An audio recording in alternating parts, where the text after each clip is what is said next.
Welcome back to 1876 Sports and Culture Podcast, a show focused on highlighting the illustrious Prairie View A&M University, the HBCU of Texas, by promoting SWAC and the HBCU experience, featuring your fellow PV Panthers, Roland Austin, Jay Cleasy, Big Mike Washington, three-time SWAC champ Gati Werema, former drum major HBCU band historian Shawnetta Haskell, and Al Williams, driving the show from the Hill.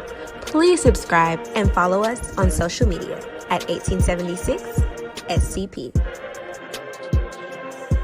And don't forget, we do it for the culture.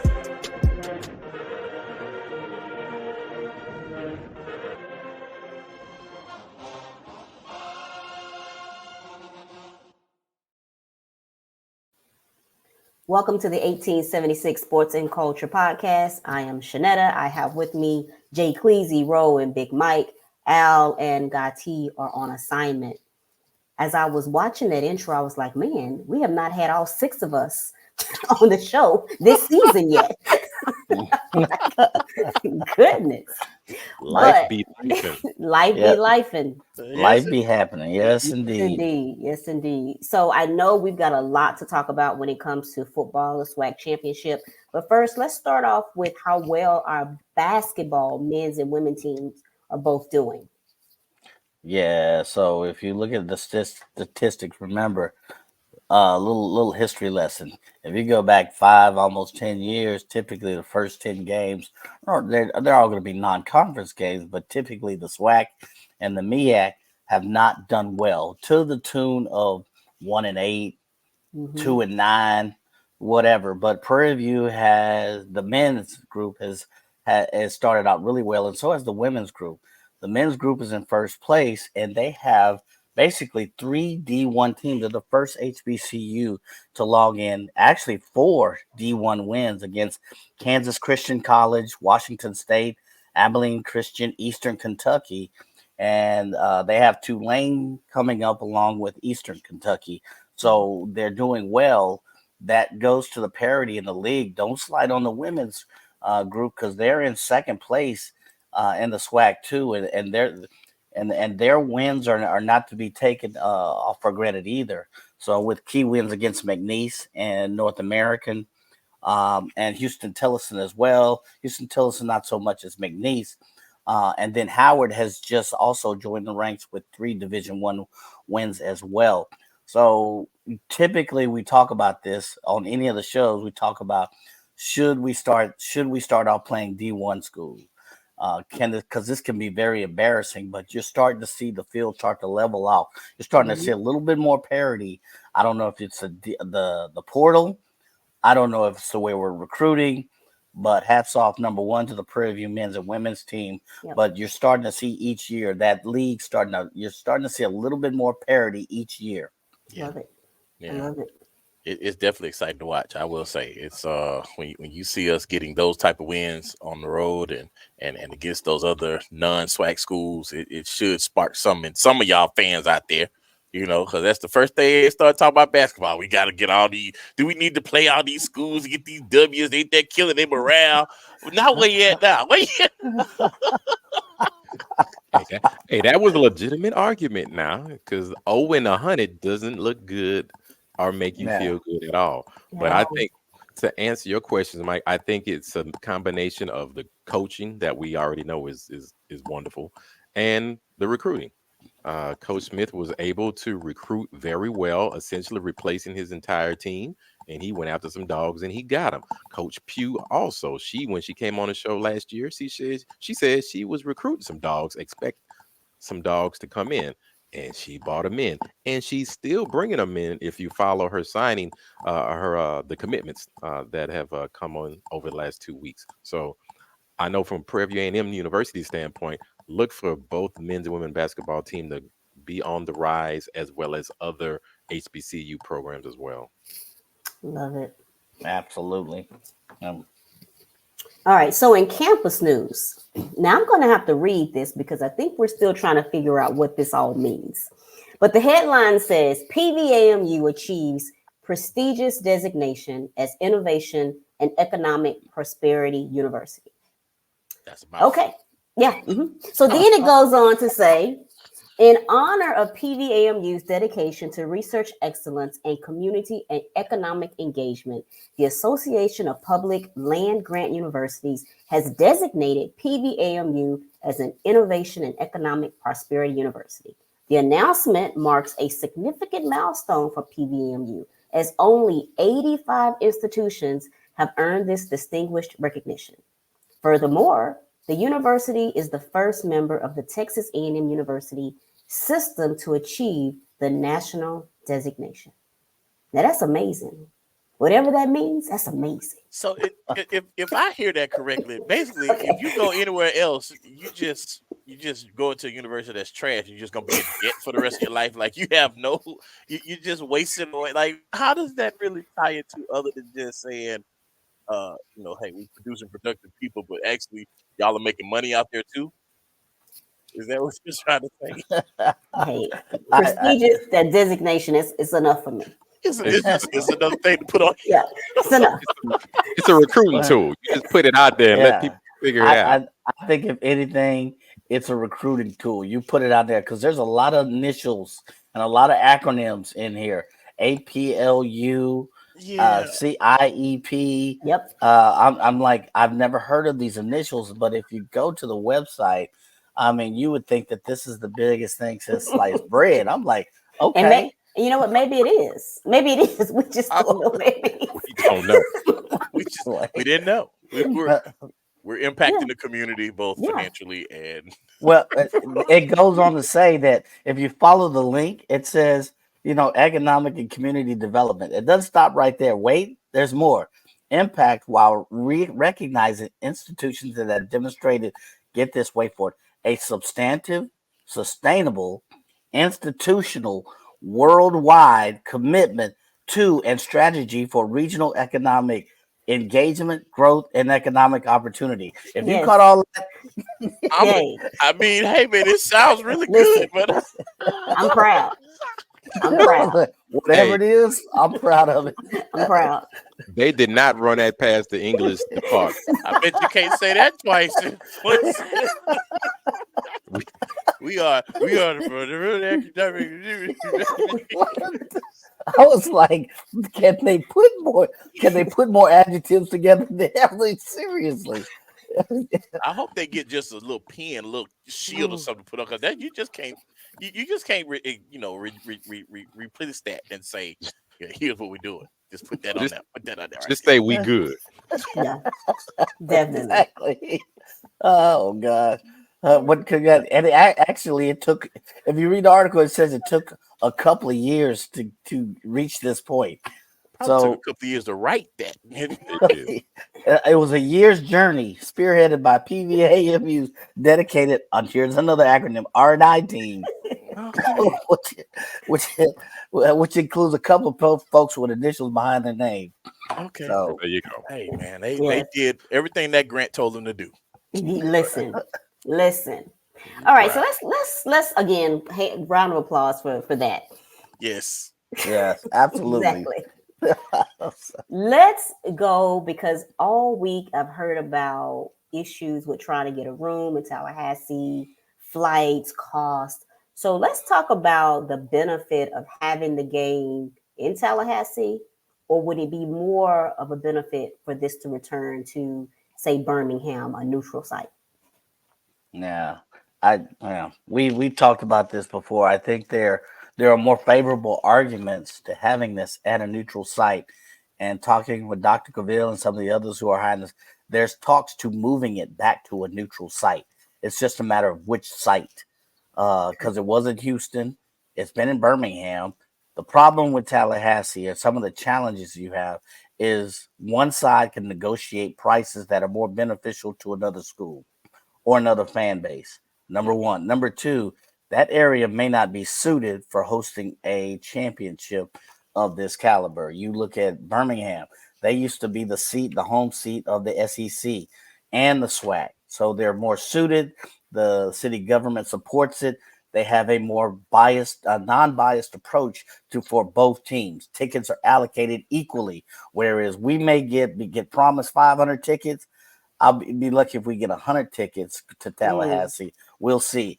But there's a lot more non-biased in that approach. The parking is also non-biased. The hotels, you don't get the jack-up rate that you had, especially that you saw in Tallahassee. And then, can you imagine, and I hate to say it, if this championship were in Grambling? Oh, no. Think about it. I wouldn't go. Because where you going to stay? How you or going to get even, Don't say that if it was in Prairie View. I was going to say, even Prairie View, we can't handle that. Yeah. We're struggling to have a Labor Day. So it's, yeah. I do. I think that I remember going to Birmingham in 2009, and I didn't have an issue with it. And if it's not Birmingham, then where? Yeah, not New Orleans, because we'll pay Bayou Classic or Mardi Gras rate on the hotels. So as much as you want to go to New Orleans, that is not a financially economical option. I wouldn't want to go there. So a lot of people may say ATL. I don't have a Yep. ATL is also in the discussion. I think Houston is somewhere back in the discussion. The challenge is now the geographic location. Yeah. So I would love for it to be in Houston, but I just don't see that being benefit. I mean, it only benefits Pine Bluff, PV, and Texas Southern, right? So I don't think that's enough, and it completely screws over all the teams in the East. So not necessarily, because at least they can easily fly into Houston. They have the choice out of two airports. With Tallahassee, your only option is one tiny airport, which you cannot get a direct flight.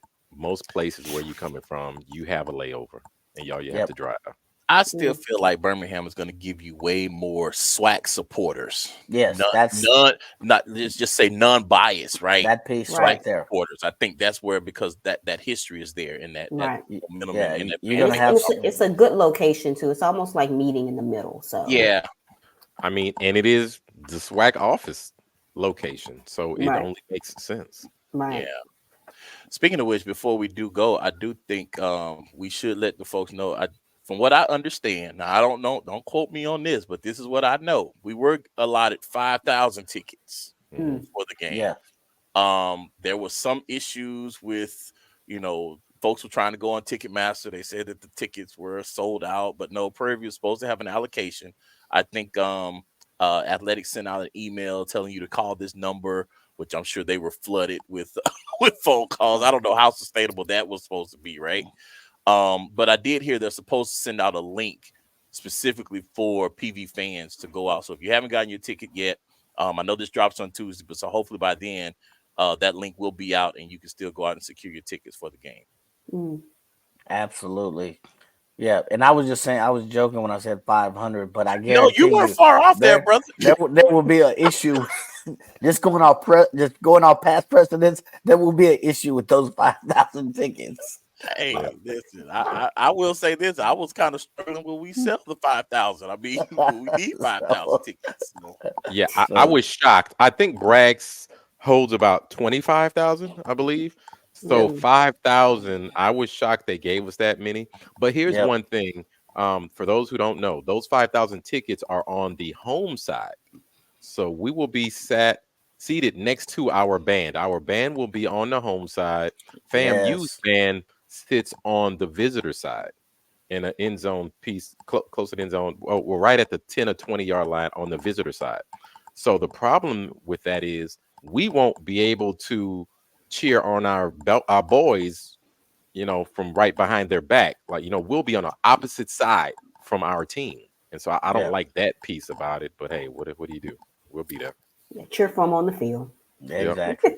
Exactly. All right. And speaking of cheering, there is a pep rally to be held this Wednesday, the 29th at 6:30. So go out and show your support for the Panthers.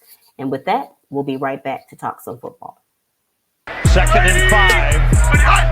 First to the hole up the middle and breaks free. The 20, the 10. Touchdown Prairie View. And it is Tristan Wallace.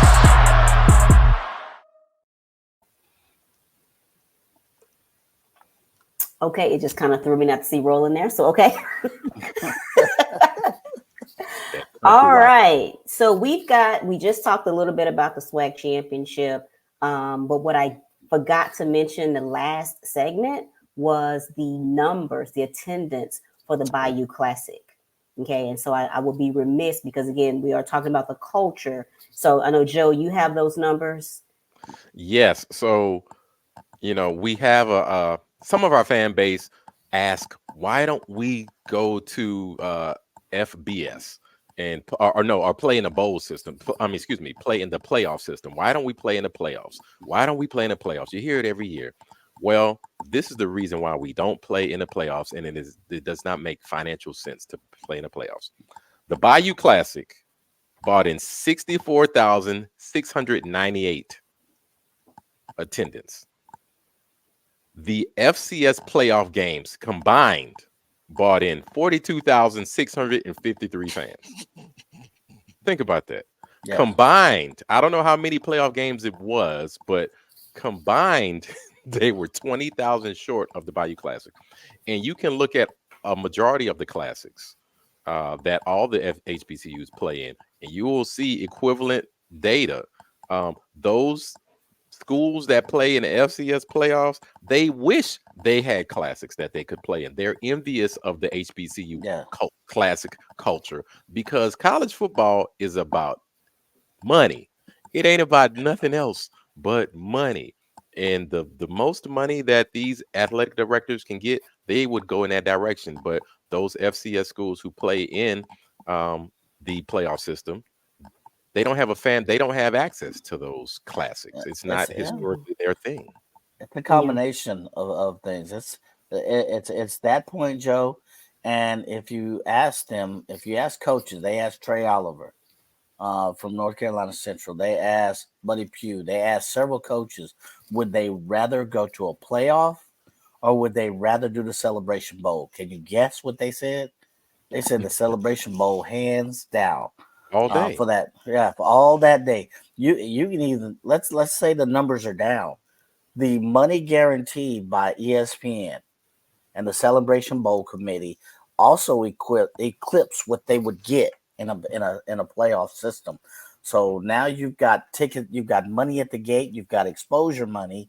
So why would you supplant that? Plus, you've got the exposure of being in a bowl game or a major classic. Why would you take that away? Just to say you're in the playoffs? Really? It makes no sense. Where you lose money. You have to pay for a portion of your own travel. Most of those teams lose money. They don't make money in that playoff system. So, hey, the culture wins again. Yes, it does. All right. So our Panthers are headed to the SWAC Championship game for the second time in 3 years. All right. So, it's funny, I was reading, I didn't know that FAMU's defense is called Dark Cloud. Okay. Dark Cloud defense. Didn't know that either. Didn't even know that either. Yes.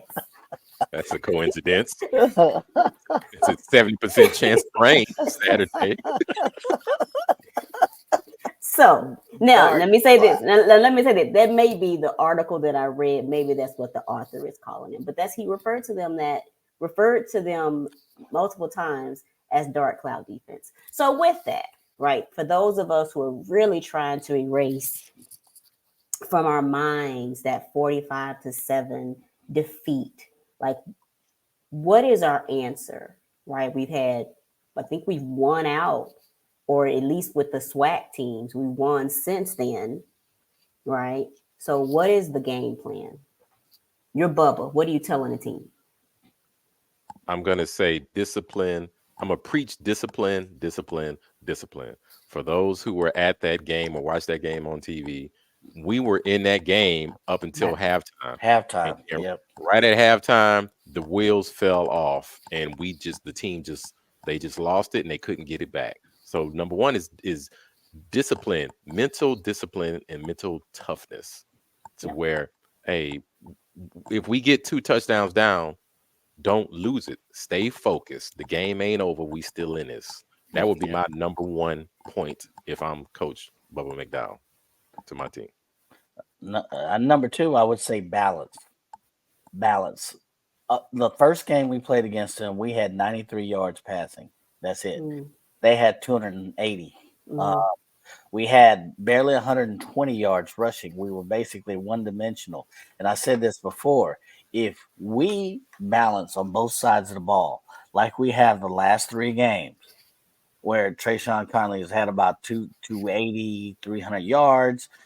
We've had a balanced attack, not only in the air, but on the ground. That makes it more difficult for FAMU to focus on just one aspect of we have too many receivers and too many running backs. It spreads their defense thin. So if we can spread them and balance our attack, I'm not only talking to Bubba, I'm talking to the offensive coordinator. Hey, you know what we did the last time? Let's mix it up. Let's spread it. Let's spread it out. Do that again. Exactly. So I'm talking to Bubba, but I'm also talking to the offensive coordinator. Let's go balance. Let's not go 80% run. So that is before the Jets calling. I will say this. We need to protect our defensive backfield. Anybody who watches our games know that is the weak link of our defense. The front seven got their stuff together. It's the defensive backfield. Our corners in particular, because our safeties can play. Mr. Dewan Lewis can play. Seatbelt can play. We know this. So I think we're actually going to have to do some ball control with the run game. We're going to have to protect our defense, keep our defense off the field. But take your shots. Use those 6-foot+ receivers. We got to. We have to. So I don't want to see run, then a pass. Yeah. We need to see run, pass. You know, we need we need to use the weapons, but we need to employ some ball control as well. So here's what I mean. Last game, Trajan Spiller was targeted 4 times. He was targeted. Then everybody else 1 time. Ronald Young 1 time. Chris Hearn 1 time. David Mc 1 time. Kobe 1 time. That's it. That's not balance. If you look at their receivers, it was 4, 3, 7, 6, 5. You see the balance across their receivers. So I think I do agree. We need to use our run game, but if we use too much of that slighted, they can stack the line. I do agree that also we need to give Musa some problems. We need to come up with a scheme to make him uncomfortable. Because if you look at the games they've come close to losing or lost, it's when Musa's uncomfortable. Yeah, and now that's going to be difficult because you can't. I would be hesitant to blitz my safeties. I'd be hesitant to blitz my safeties and leave those corners out on the island by themselves. So you have to bring the linebacker. You got to bring pressure on your front. So the linebackers, I would put Trey Green on a blitz package. Off and on radically through the game because he's a fast linebacker. Move him around. And let him give Musa hell all day long. Let him hunt. Yes, let him hunt and hope your front 4 can get some pressure on the quarterback. We've seen over the last 2 games, I believe our front 4 has gotten a little better at pressuring the quarterback. Hopefully that will continue. Hopefully they eat their Wheaties and get that pressure on Musa because if you let Musa sit back there and pick us apart, it's going to be a long day. It's going to be a long day. We'll be opening the whatever we drinking very early. And I will be pissed because I done spent more money to go back to Tallahassee. So that's why you'll be drinking more of that. Come on, Joe. Come on, here, have a sip. But we know. Real, go ahead. I was gonna say, for real though, being on the field at that first game for FAMU's homecoming, I did not see a disparity in talent. It did not exist. Them boys were not that good. It is not a talent thing. It is not a talent. I don't know what it looked like on TV, but in person, it was not a talent thing. They were not out physically in us. There was not a size disadvantage out there on that field. That is not the case for folks who think that we just got whooped. That ain't how it went down. I bet if Musa has all day, then you and I will be drinking in the corner of the end zone. Here, Joe. Here you go. Have a drink. Focus, Mike, focus. I'm Well, sorry. hopefully this time next week we'll be talking about the Celebration Bowl in Atlanta. And we trying to find money to get to Atlanta. That's what I'm hoping. And with that, You gonna start working in the corner? we'll be back to talk some band. Oh God.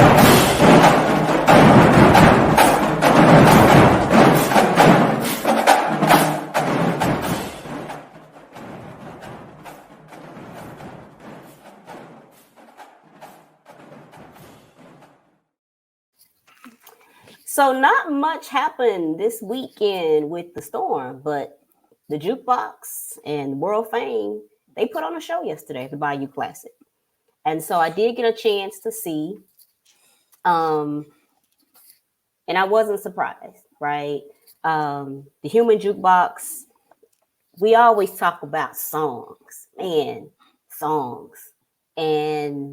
the Human Jukebox came out and had Fantasia with them. I was like, okay, gave us a little concert. Okay. Love the way it left the field. I it's something about Do What You Want that I love it because I know their fans love that. I'm all about giving the people what they want. Yeah. But what I will say about Grambling, they got me with the Luther Vandross. The drill number was Till My Baby Comes Home. Don't think I've ever heard a marching band play it, and I absolutely loved it. Man. And then how did they come off the field? They gave the fans what they wanted. Yeah. I was in my living room kind of just silently chanting it with them.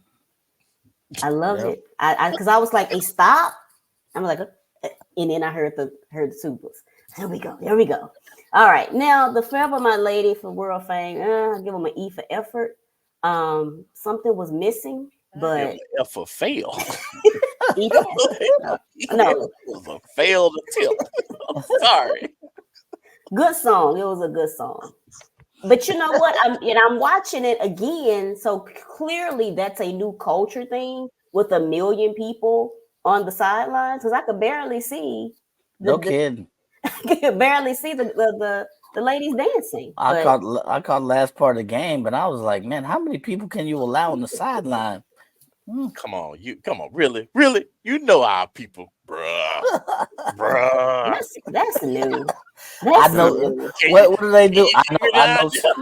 I know such and such. Can I be honest, y'all? Every game I go to, I walk down on the sideline and don't nobody tell me nothing. And guess what I'm gonna do in Tallahassee? You gonna walk down on the sideline? And ain't nobody gonna tell me a damn thing. And that's how it goes down. It's part of the culture. It is what it is. It is what it is. But the Storm is going to Tallahassee.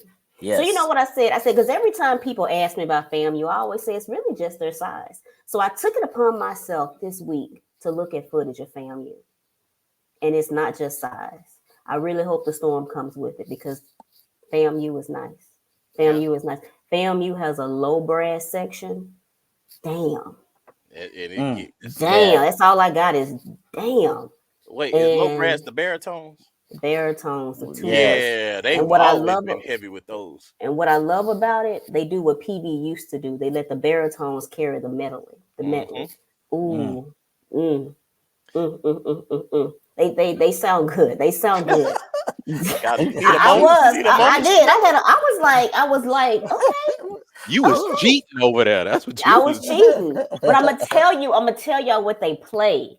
And I listened like 3 versions of it. They play Nadia's theme. Now, do you know what Nadia's theme is? That's the theme to Young and the Restless. Oh, and I'm really? telling you, listen, it sounds like an orchestra. It is pure gold.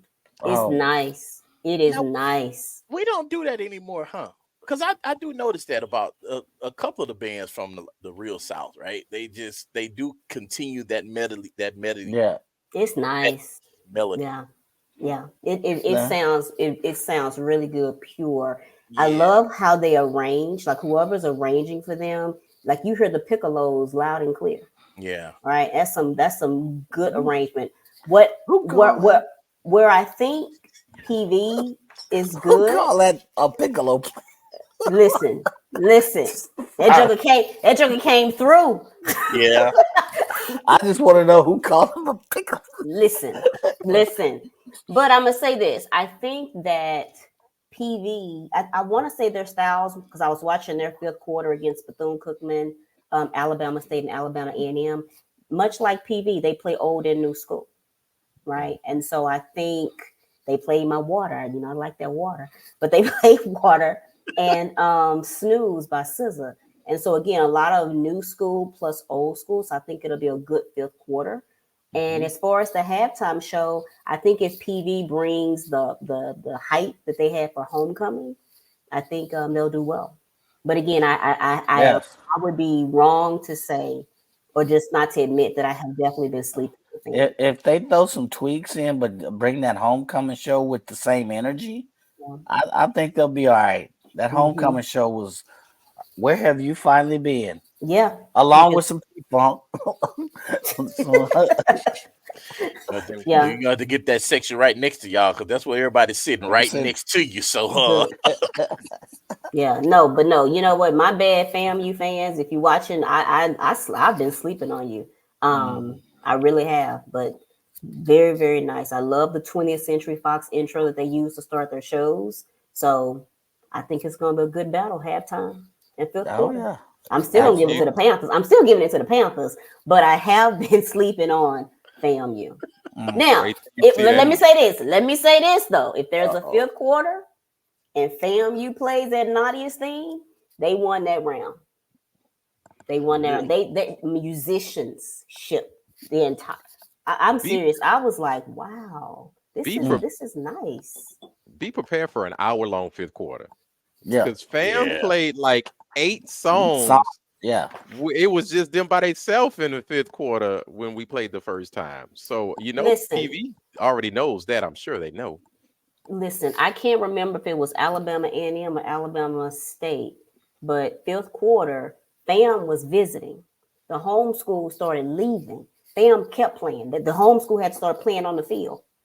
Yeah. They're like, no, we didn't come. We came to play. I'm thoroughly impressed with them. And again, I think it's going to be a good battle. Again, like I say, song selection and something, if not the homecoming show, something similar, and I think we'll be okay on the field. It's going to be the halftime show will truly be as good as the football game and vice versa. It's going to be nice. When you see their exit routine, FAMU's exit routine with the tubas doing this whole trade, doing this line. It was nice. I saw that. Nice. Now I did see that on YouTube. I saw that they did the line. Yeah. So I'm gonna say this. I know we want to see the halftime show in the fifth quarter, but I know this is probably too late to get Dr. Zachary to do anything different than what he'd already planned. But I sure hope you do something to get us engaged so that we can bring some type of intimidation factor. Yes. to an already hostile. I mean, we literally got to sit right next to.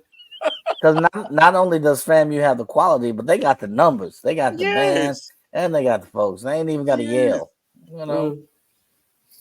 I want to be right there with somebody. If it's P-Funk, we gonna say that all game. Then hey, so what? P-Funk. Exactly. Some swamp and P-Funk. Somebody go kidnap Dr. Zachary's dog or something and piss him off. Make him be ready for war. And with that, we'll be right back with some We Ready shout out.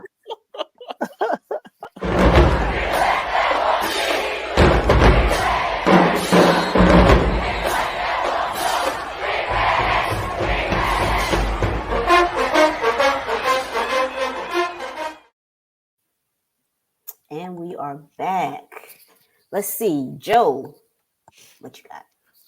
I want to give a We Ready shout out to Keyshawn Johnson, linebacker, PVAMU. He's been killing it all season. If you were at the last home game that clinched the SWAC West title for us, he was all over the field, double-digit tackles. He was named the 2023 Black College Football Player of the Year Spotlight for the Hall of Fame game. So he's in the spotlight, which basically means he's on a short list to get that award. So shouts out to Keyshawn Johnson. He's been ready all season. Very nice. He ready. He ready. Yeah. I want to give a we ready to women's player Ryan Payne, and then the men's player Charles Smith IV. They are respectively in the top 5 in scoring in the SWAC. We've already talked about how good the respective teams are off to, but they're already in the top 5 in scoring and other statistics. So to Ryan and to Charles, they ready. Ready. They ready. Ready.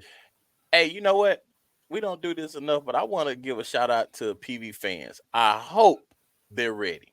They talk a lot of trash on social media. It sounds like there's a lot of buzz going on. I'm loving all the momentum I'm seeing. I know they got a bus coming out of Dallas to Houston to go into the game. I don't quite know if the kids are going or not, but PV Nation, I hope y'all ready. Please get ready. Yeah. Did y'all see the bobbleheads? I did see the of the mascots. Yes, the bobbleheads of the mascots. Hold on. I got a question though. Do you get a shout out, a we ready shout out for hoping somebody gonna be ready? Yeah, you do. Yeah. You do. Yes. Okay. Hey man, you let me be hopeful. And Listen, and I said get ready. He said we ready. I say get ready. It's a get ready shout out. Get ready, Get ready. Get ready, be ready, stay ready, whatever. Yes. Need you. All right. It's time to go. Are we ready? We ready. About to find We out. ready. All right. We about to find out. All right. PV. You know?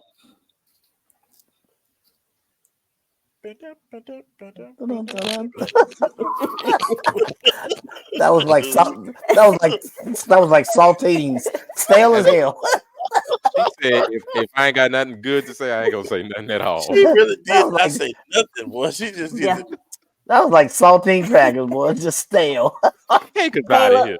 Caleb, roll the credits.